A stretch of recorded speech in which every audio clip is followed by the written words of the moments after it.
So that any guy can accept it. It was purely from a business angle, okay? Some of them came and asked that, are you an NGO? No, we are not an NGO. We want to be a professional company. We want to be a good enterprise. Our vision is so on and so forth. Then we sat together and we started identifying the problems of these entrepreneurs and the problems of these things. Then we said, okay, fine. We need to package something. We need to give something to the people so that they can use that and start finding the benefits of that. That's how we came up with a product called the second gear MBA. Idea should be in such a way that there should be an exponential business growth, not a linear business growth. Your idea should be such that somebody should fall out of the chair.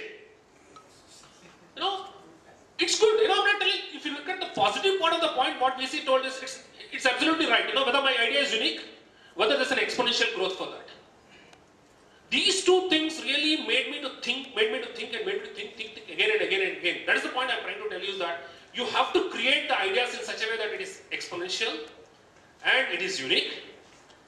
Then automatically the VC, you should make it happen in such a way that VC should come and tell you that, okay, I want to invest in your company. It is more, I would tell, reactive based than proactive based. To understand the pain area of the individual. What is the pain area? Now for somebody, to grow a company from X level to Y level is a pain area. I'm running a business of around 25 crores. I need to grow up to 50 crores. That's a pain area. And for some people, for aspirant entrepreneurs, we find that, sir, I don't know what business to start. I don't know what I'm good at. I'm good at everything, but I don't know what is that thing that I need to convert my idea into business. I don't know. I'm really confused. They get into that phase. And for entrepreneurs, people working in the organization, sir, I want to grow. I want to become the head of the company. We have a guy who has joined us. He's a barber. Okay? His qualification is 10th pass. He wants, after attending the whole workshop, what we have done is, we are now looking into recycling opportunity of the hairs. There is a lot of opportunity where the hair can convert it into biodegradable equipment. And now he wants to create a unisex parlor. And there are a lot of finances available for them. It is not that today there are a lot of schemes. You have CGTMSC scheme, you have PMRY schemes, there are a lot of schemes that are, you can take a non-collateral loan today from a bank. Up to 100 lakhs you can take a non-collateral loan. You don't need a collateral. It's called CGTMSC scheme.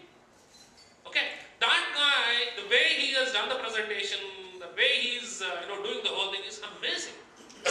So my target segment is not IIMs. No, it's for a common man. I want to learn the management sutras. And it's also the business tactics. It's also the business potential that we have. Look at the business potential that is there with non-MBAs. It's very huge. No? How many of them can do MBAs? So it's purely the identifying. What is required to be a successful entrepreneur is that sometimes you need mentoring.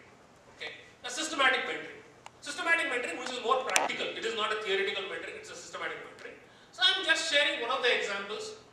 There are a lot of other mentoring things that are available. I'm just sharing one of the mentoring things. The process that is followed is typically, what is the SWOT of an individual? What are the strengths? What are the weaknesses? What are the opportunities? What are the threats? And then what is the uniqueness of an individual? That is very important. What is your UID? What is the uniqueness of your product? What is the uniqueness of your services? And is there a potential for that?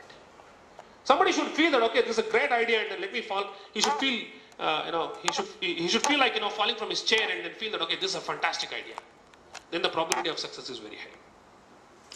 So this is another successful case study. This guy's name is Murali. He is manufacturing customized transformers. Today, it should be proud to say that this is a training or a session that is a must for the startups. Just finally around mobility. New type of devices are coming into the environment. On the higher end side, we're talking about now the PDAs coming up where you can access your mails and then start to respond. And as those devices come into the network, need for video on a wire. Another service which you're seeing where increasingly need for network is getting more important is that can I start to control energy consumption of my IT devices using network? there are some good case studies which we have I put forward in terms of a simple example that network is every device in the IT is connected to the network. It's an IP enabled device, desktops. More and more building systems are getting connected to the network. So how we can start to save energy with that concept. And wireless is another service which probably is being looked at by your own needs, that as new type of devices are coming in. Yes, it has to be run securely and it should be scalable, that whatever you are deploying today, how it scales to the tomorrow's requirement, and it enables you to meet up requirements for multi-locations as you grow into a global organization approach. Start a small business. I want to bring my initial capital investment. Absolutely. So I was coming to that point. Absolutely. So one thing is, if I invest in Cisco's technology, over a period of time that gets outdated. Can you elaborate this question more when in terms of when you're saying Cisco? When I buy a switch or a router, over a period of time, either the technology has changed, or there is some new improvements on the technology that's currently being used. Sure. So there's routers and switches, which are which I invest for a small company. Sure. It gets outdated, and I can't use it. No, so it becomes a dead investment for me. So there is a differentiation from Cisco here. So first of all, you need not go CapEx pay. There's an OpEx option from Cisco, which has a technology buyback plan as well.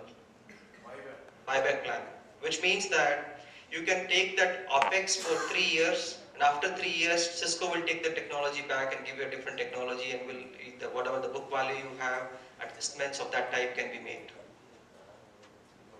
Right? That's one way. But also, Cisco's networks and switches, whatever feature we are rolling out, whatever functionality we are rolling out, from the time I stop the sale of a product to the time I stop the support of a product, there is a 5-year gap. So when I announce a new product, when Cisco announces a new product, and Cisco is a worldwide organization, we just don't make a call that, okay, though I announced this product and this is probably something which I'm not seeing a huge demand, let me stop this product.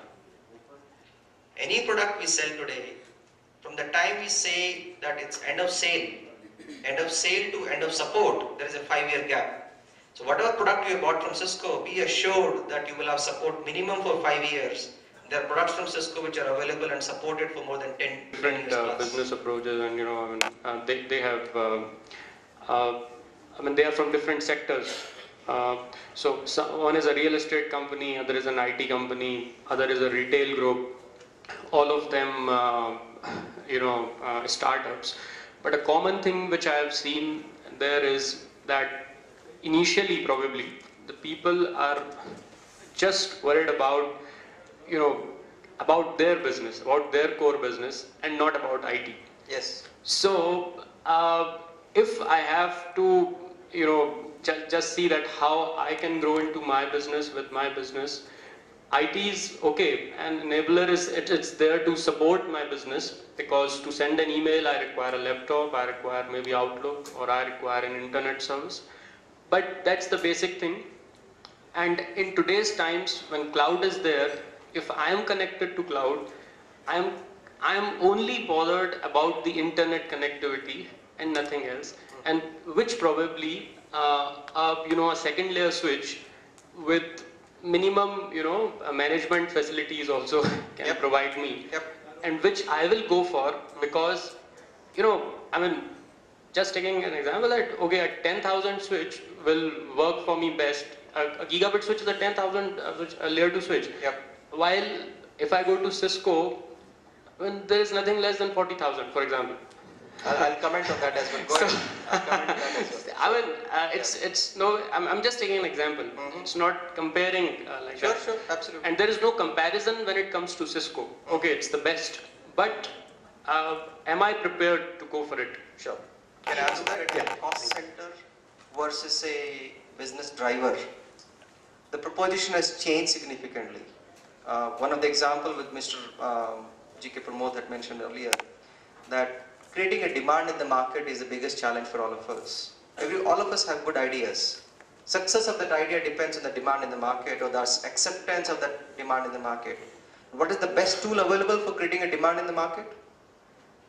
Internet. How much and how quickly you can go to the internet and how you can exploit this internet differently, because that's the best free tool available to create a demand in the market. In 99 or 98 itself, when Cisco felt that internet is the way to go, we were the first one to put our e-commerce servers online and we started accepting orders online. It reduced our cost of manual order processing. Our 95% of orders are accepted online till date, and the ratio is growing. When you cross 90, the challenges are a little different, that there are mistakes, there are errors, you need to go manual intervention.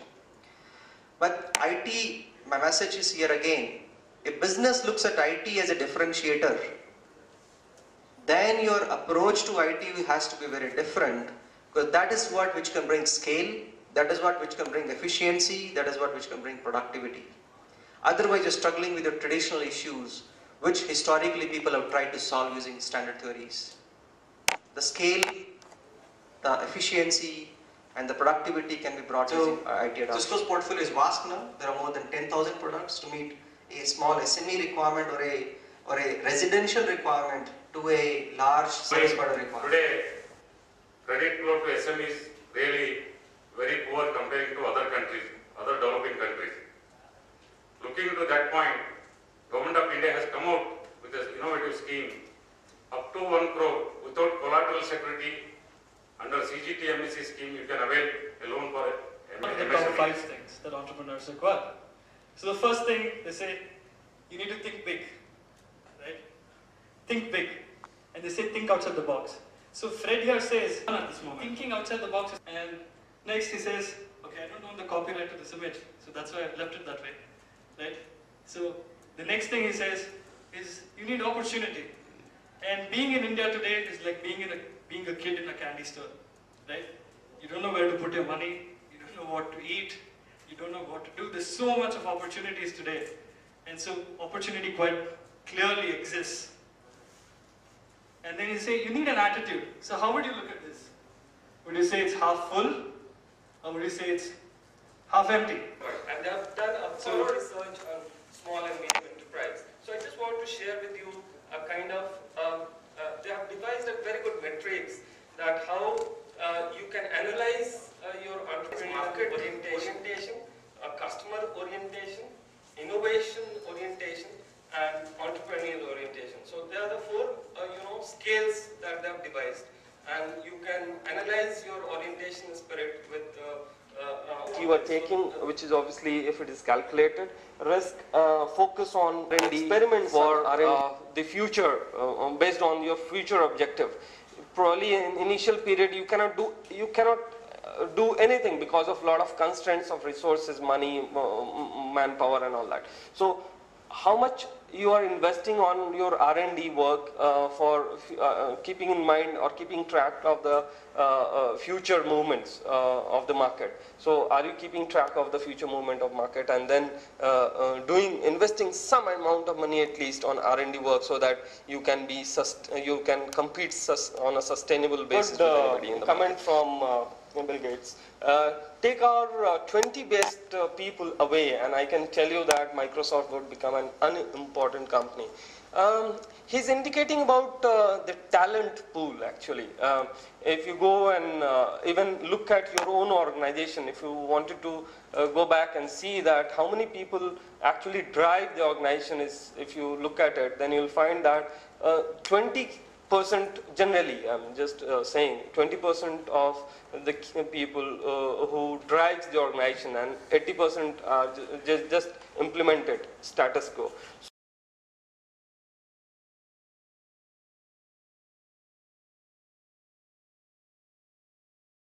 Entrepreneur has to make a business sense, so I surely agree with